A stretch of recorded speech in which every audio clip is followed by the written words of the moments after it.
Hi, this is Mardy once again and welcome to my channel.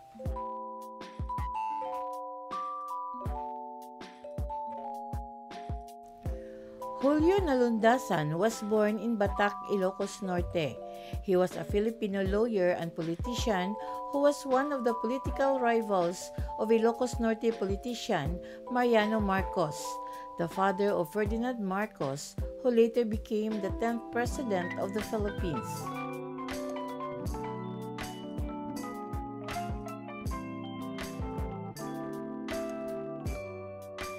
If you are new to my YouTube channel, please don't forget to like, comment, and subscribe. At para updated kayo sa mga susunod kong videos, please click the bell notification below. At sana po, don't skip the ads and please watch until the end of my video.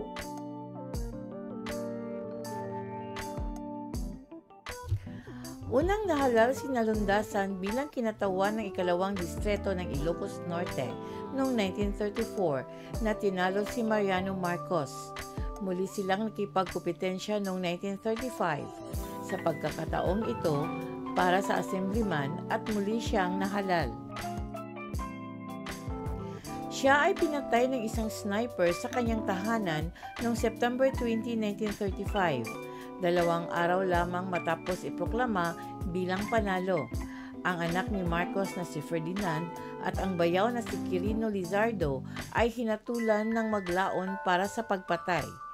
Gayunpaman, ang paghatol ay binawi ng Korte Suprema ng Pilipinas sa pamamagitan ng desisyon ng nooy Associate Justice Jose P. Laurel. Thank you very much for watching. And according to Oscar Wilde, we are all in the gutter, but some of us are looking at the stars.